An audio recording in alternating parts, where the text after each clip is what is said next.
Well, week 3 of the federal election campaign is coming to a close. Last night, the 4 major party leaders met to debate in French on TVA. I'll have more about that debate and its potential impact on the polls next week. But what we are seeing is a very close race, and I'm excited to share a few thoughts on this episode of In Focus. Welcome back to In Focus with David Coletto. I'm David Coletto.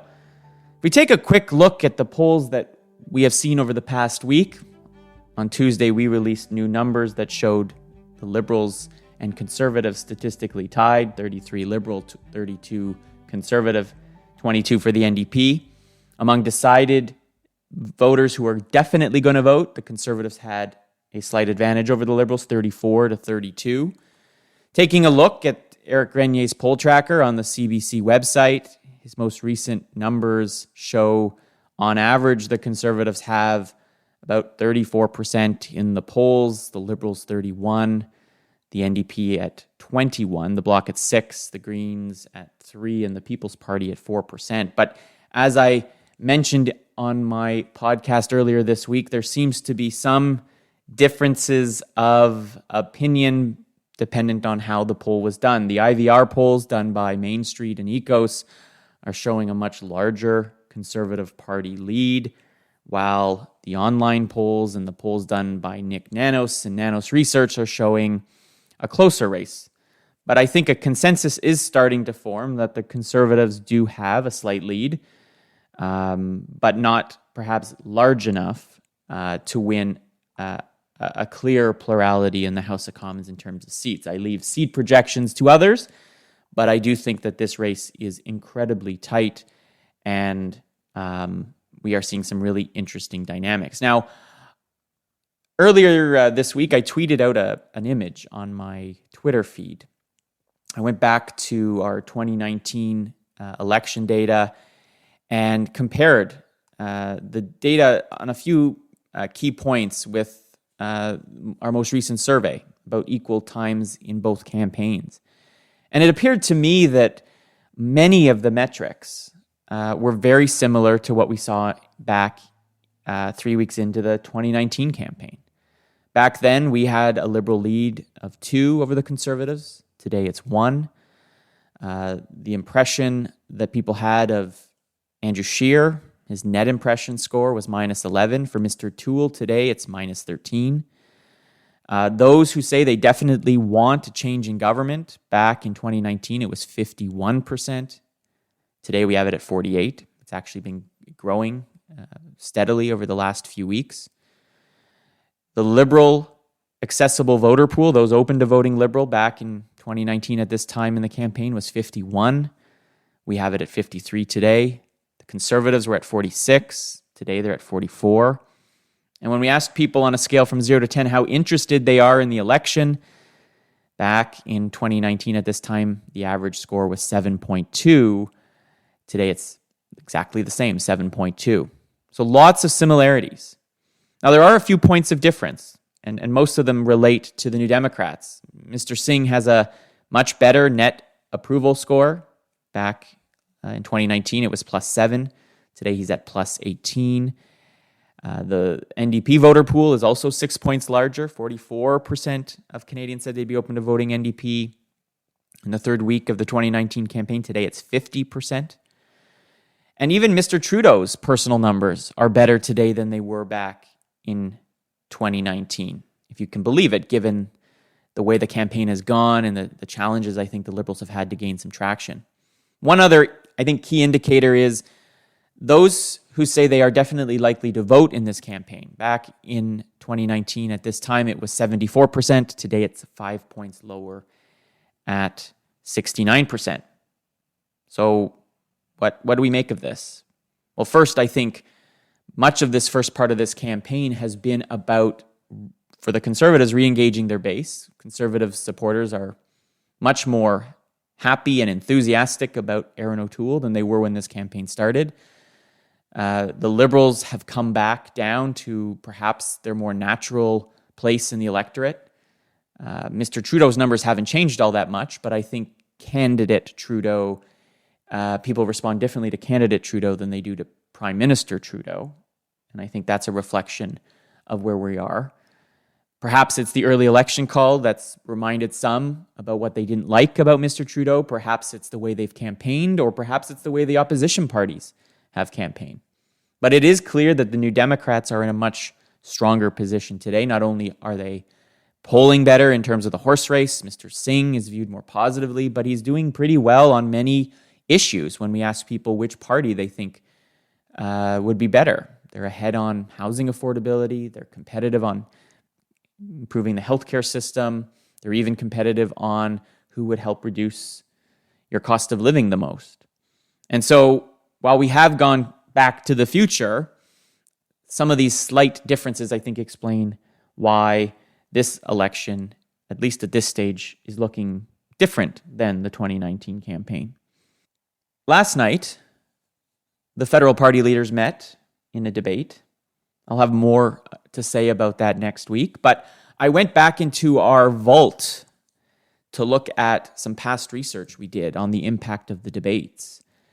And back in 2019, after the first French language debate, similar to the one last night, hosted by TVA, we looked at how people responded.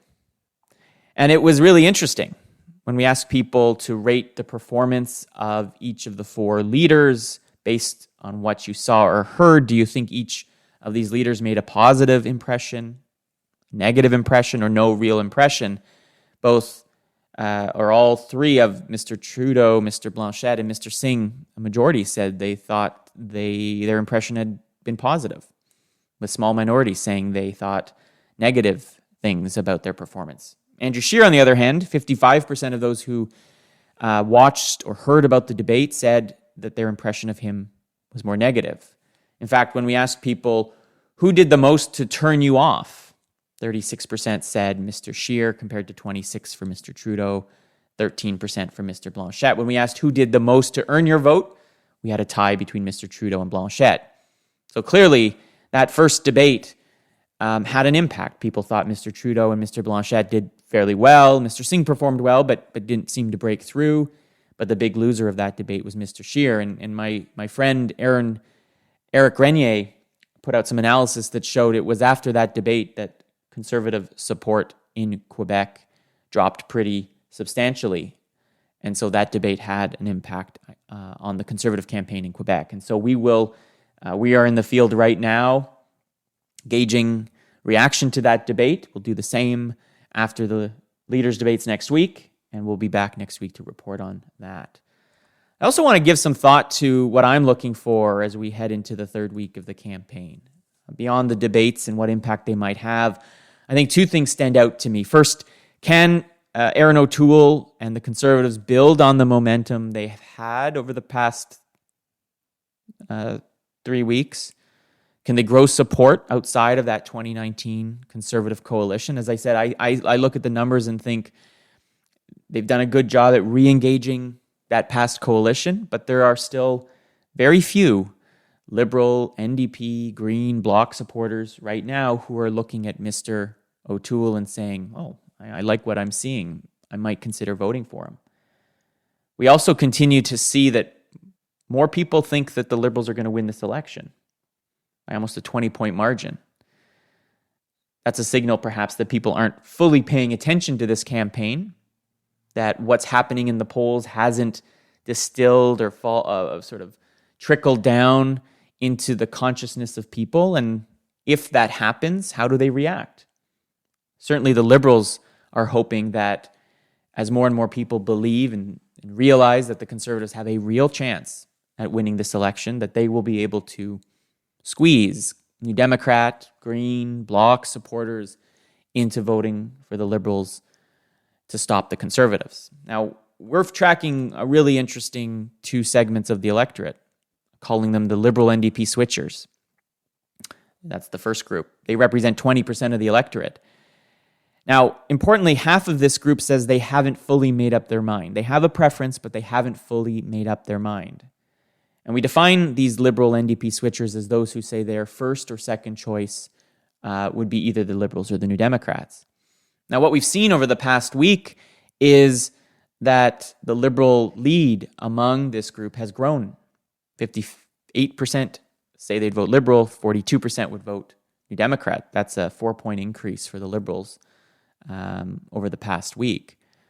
This group is I think, critical to explaining and determining the outcome of this election. If the Liberals can't continue to increase their margin among this group, winning a majority is certainly off the table, but even perhaps winning a minority will increasingly be difficult. Now, a second group, about half the size, group we call the Liberal Conservative switchers, say that their first or second choice would be either the Liberals or the Conservatives. Now, we've seen a change in their vote intention. More than half say that they still haven't made up their mind. But when we ask them how they would vote today, 59% would vote Liberal, 41% Conservative. But this is a 6-point increase for the Conservatives outside the margin of error. It's signaling that the Conservatives may be making some inroads into those who are open to voting for and would consider voting for both the Liberals or the Conservatives. And while this group is not as big as the Liberal NDP switchers, I think they're as important to both the Conservatives and the Liberals. If the Conservatives want to win this election, if they want to pick up seats in the Greater Toronto area, the Lower Mainland, perhaps in Atlantic Canada, they have to close the gap among these switchers and I think even win them outright if they're going to be able to build off of the gains they made in the last election and make up for the inefficiency of their vote in the prairies and in rural parts of the country. And so I'm looking to see, how do the Liberals respond in trying to squeeze out those switchers on the NDP Liberal side and hold on to the Liberal Conservative switchers. It's a battle or a war fought on two fronts and not an easy one. But given the Liberal platform this week, with tax increase or minimum tax on high earners, the focus on abortion and healthcare, it seems to me that they are targeting that larger group of Liberal and NDP switchers. So we will continue to watch these trends, and our polling will always try to go beyond that horse race to give you some insights into what's happening. Now, next week on Tuesday, I will have a really fascinating interview with the president of the Canadian Teachers Federation. Students across the country will all be back at school next Tuesday, and so we'll have a conversation with Sam Hammond about education and why it's not being discussed at the federal level. Now, I know it is a provincial area of jurisdiction, but the CTF and Sam Hammond have some ideas on starting a conversation about education and the role that the federal government could play in setting some guidelines and making sure that kids across the country have equal access to good public education. So be sure to listen into that conversation. We did some polling with them, and it will be an interesting conversation. Have a wonderful long weekend, and I will be back with you next week with some new polls. We're in the field right now. We'll be in the field again after the French language debate, and we'll have all the numbers for you next week. Take care.